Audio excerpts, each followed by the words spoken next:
On va présenter M. Paul Lewis, qui est le doyen de la faculté d'aménagement de l'Université de Montréal. M.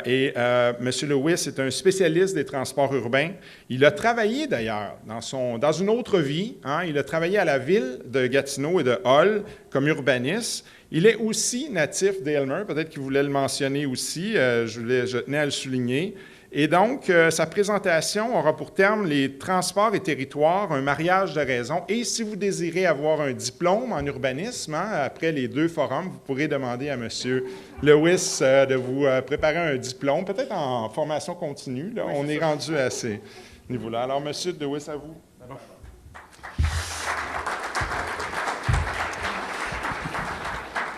Merci de l'invitation. En fait, Éric m'a volé un de mes punchs de début. C'est que je voulais dire que j'étais très heureux d'être ici pour 2 raisons. La première, c'est que quand j'enseigne au bac, j'ai souvent des classes d'une centaine d'étudiants. C'est que c'est à peu près ce qu'on a ce soir, mais la moyenne d'âge est un peu différente, je crois. Mais ça me plaît quand même autant. Puis la seconde raison, c'est que quand j'étais tout petit, j'habitais pas très loin d'ici, dans une maison que je pourrais encore reconnaître quand je passe devant. Et en fait, j'ai passé toute mon enfance, mon adolescence et mes premières années de jeune adulte dans Val-Tétro, où j'étais un usager régulier du 41, qui doit encore exister, mais avec un parcours un peu différent. Et je me rappelle avoir ragé pour attendre l'autobus, parce qu'à l'époque, c'était un service qui était probablement une fois à l'heure, puis on devait penser que c'était un bon service, parce qu'on n'avait pas vraiment le choix. Je vais essayer de voir comment ça fonctionne. Je vais faire une présentation différente des 2 précédentes. Moi, je ne parle pas de Gatineau, de Hull ou de Aylmer. Je vais parler plutôt des liens entre transport et aménagement. C'est ce qu'on m'a demandé de présenter. Donc, je vais le faire en 3 temps. Premier temps, je vais rappeler qu'il y a des liens significatifs entre les 2. Dans un deuxième temps, je vais parler de la façon d'opérationnaliser ces liens-là. Puis, dans un troisième temps, je vais évoquer les éléments qui nous permettent de penser une ville qui est fondée sur le transport collectif. C'est que je vais revenir sur certains des éléments qui ont été présentés par celle qui m'a précédé. Première chose qu'il faut comprendre, c'est qu'il y a des liens très clairs entre transport et aménagement. C'est que, en fait, il y a une relation qu'on pourrait qualifier de bidirectionnelle, c'est-à-dire que notre façon d'occuper le territoire va conditionner les choix de modes de transport, conditionner les modes de transport qu'on va choisir. Par exemple, quand vous habitez dans un quartier dense, zone centrale, par exemple, vous allez peut-être marcher pour aller acheter certains services ou fréquenter certains magasins. Si vous habitez, par exemple, des régions éloignées, mais que vous vous dirigez vers le centre-ville, vous allez probablement utiliser le transport en commun pour vous y rendre parce que c'est efficace, c'est relativement peu coûteux. Donc, la façon d'occuper le territoire va conditionner le choix du mode de transport, mais à l'inverse, notre façon de développer des systèmes de transport va conditionner l'occupation du territoire. L'exemple classique, c'est l'automobile et la banlieue. L'automobile n'a pas créé la banlieue, mais avec l'automobile, la banlieue est devenue possible, du moins de la façon qu'on la connaît aujourd'hui. Puis il y a d'autres exemples qui sont très clairs à micro-échelle, par exemple les échangeurs autoroutiers. Puis là, je vous ai donné un exemple. Ceux qui connaissent Montréal, vous allez reconnaître, on voit l'autoroute 40 là, qui est un peu en diagonale, la métropolitaine. Vous avez l'autoroute 15, vous avez le centre d'achat où il y a le petit point rouge, c'est Rockland, qui est un assez vieux centre commercial. Vous avez le marché central. Et dans le fond, c'est clair que ces activités-là sont là pour profiter de la présence de l'échangeur. L'échangeur est parfois un problème pour l'accès, parce que quand on connaît Montréal, on sait que c'est un échangeur problématique en termes de circulation. Mais c'est clair que ces activités-là ont besoin d'un bon accès, et donc l'échangeur est une solution. Un autre exemple qui est intéressant, c'est les centres-villes. On ne peut pas avoir de densité si on n'a pas un très bon accès, notamment en transport collectif. On ne pourrait pas avoir une ville comme Toronto ou un centre-ville comme celui de Toronto, parce que c'est celui-là qui est là, sans avoir des systèmes de transport qui sont performants. Puis si vous regardez la structure des réseaux de transport, en fait, tout est fait pour amener les gens de l'ensemble de la région métropolitaine, et même au-delà, vers la zone centrale. C'est que ça permet de pousser les densités à des niveaux relativement élevés. Je pourrais montrer l'exemple de Montréal, ce serait pareil, Vancouver, Ottawa, la plupart des grandes villes nord-américaines fonctionnent à peu près sur ce principe-là. Maintenant, la question qu'on peut se poser, c'est comment on peut se servir des systèmes de transport pour changer nos façons d'urbaniser le territoire. Parce qu'il y a un peu cette idée-là quand on dit on va mettre l'accent sur le transport collectif, c'est qu'on veut changer nos façons d'organiser l'espace urbain. Puis ce qu'on constate dans la littérature sur ces questions-là, c'est que c'est de moins en moins facile avec les réseaux de transport de changer les formes urbaines, essentiellement parce qu'il y a une forme d'inertie dans les modèles d'urbanisation, c'est-à-dire que la ville dans 25 ans est déjà en bonne partie construite. Essayez de vous reporter il y a 15 ans, par exemple, en l'an 2000, de quoi avait l'air la région, puis ce que vous constatez, c'est qu'une bonne partie de la forme urbaine actuelle était déjà présente en l'an 2000. Il y a eu des évolutions, bien sûr. Chaque fois que je viens dans la région, je me rends compte que ça bouge quand même beaucoup, mais il y a quand même une forme d'inertie. Puis d'autre part, c'est qu'on constate que dans les régions métropolitaines, l'accessibilité est extrêmement forte sur l'ensemble du territoire. Et donc, c'est de plus en plus difficile qu'en rajoutant une autoroute, par exemple, on va changer de façon considérable l'accessibilité. Dans le cas du transport collectif, le problème se pose un peu de la même façon, mais il y a encore un problème supplémentaire. C'est qu'il y a un argument qui traîne beaucoup dans la littérature. Si vous googlez ces termes-là, vous allez voir des centaines d'articles, probablement des milliers, autour des effets structurants. Il y a un grand débat, d'ailleurs, un peu partout en Amérique du Nord, en Europe. Certains disent qu'il faut investir dans les transports collectifs, ça va changer complètement la ville. Mais en fait, il y a beaucoup d'exemples qui montrent que c'est vrai, mais il y a aussi beaucoup de contre-exemples qui montrent que ça ne fonctionne pas du tout. Puis je pourrais vous donner plein d'exemples.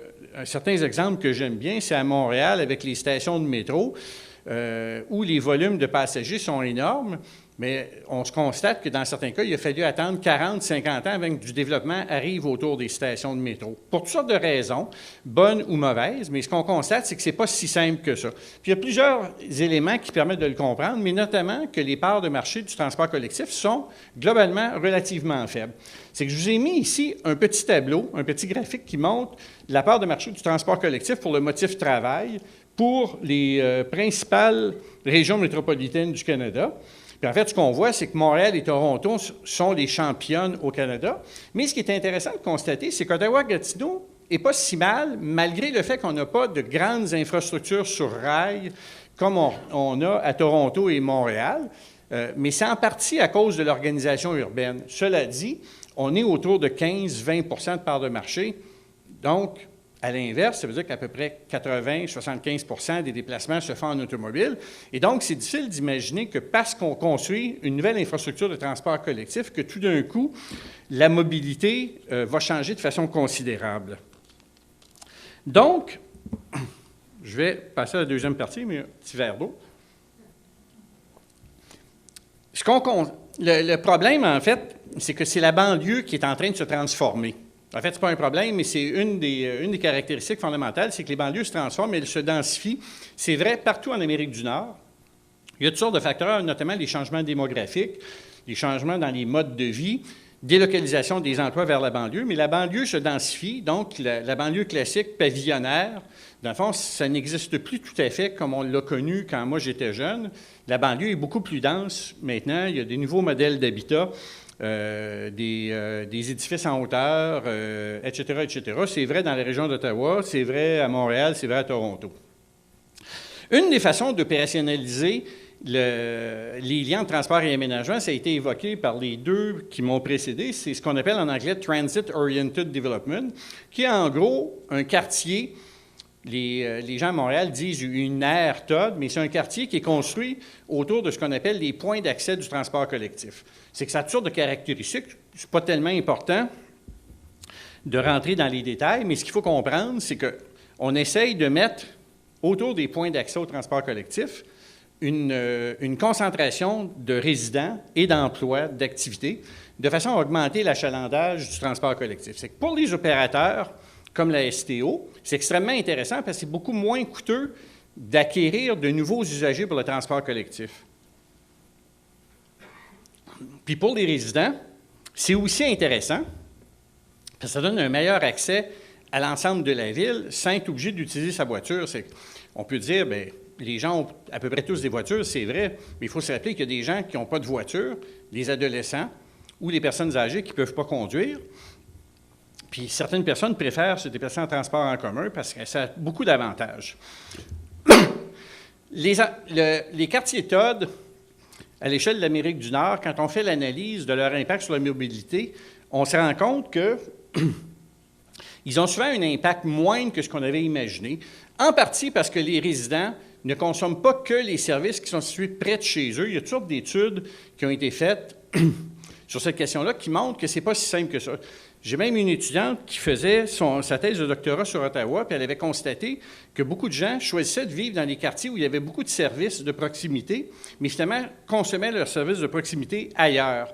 Notamment parce que l'organisation de leur vie quotidienne faisait en sorte que c'était plus facile d'aller acheter ailleurs. Deuxièmement, c'est que les réseaux de transport, puis là, je vous ramène à l'exemple de Toronto tout à l'heure, sont souvent conçus pour amener les gens dans un grand pôle, par exemple le centre-ville, rarement plus qu'un pôle dans une grande ville.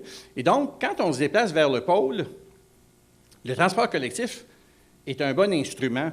Mais quand on se déplace ailleurs, c'est souvent plus difficile. Et donc, ce qu'on constate, c'est que les gens qui vivent dans les quartiers Todd ne vont pas nécessairement vers le transport collectif pour assurer leur déplacement.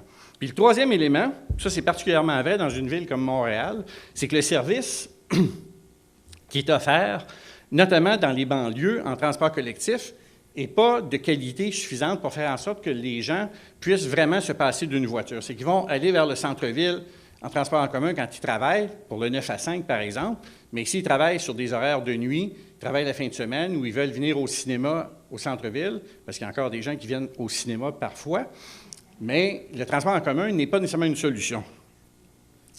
Donc, la question maintenant qu'on doit se poser, c'est comment on peut faire pour que le lien entre transport et aménagement soit davantage favorable à l'utilisation du transport collectif.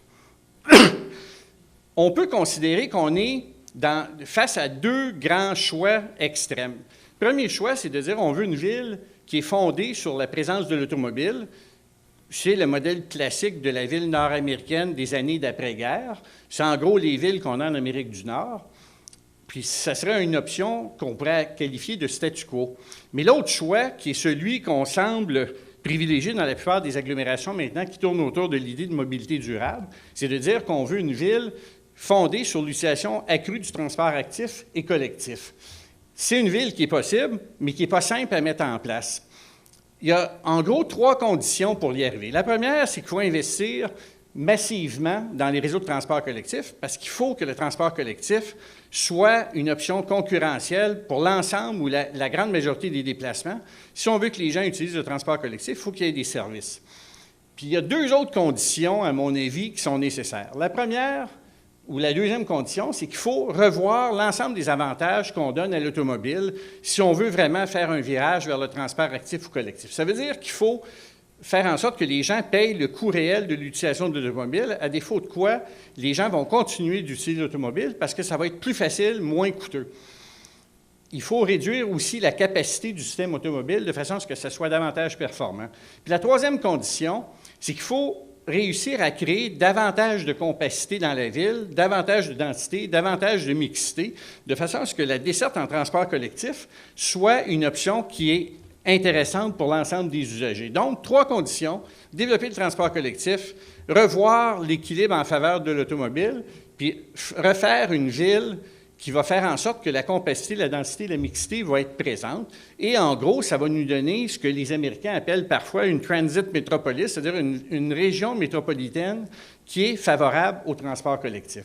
C'est que si je peux me permettre de vous proposer une phrase pour conclure, c'est que je dirais qu'il est inefficace d'investir dans le transport collectif pour redéfinir la forme urbaine si on n'agit pas en même temps sur la forme urbaine et sur la place de l'automobile dans la ville. Ce sont des conditions qui vont faire en sorte qu'on sera capable de donner ou de construire ensemble une ville favorable au transport collectif et actif.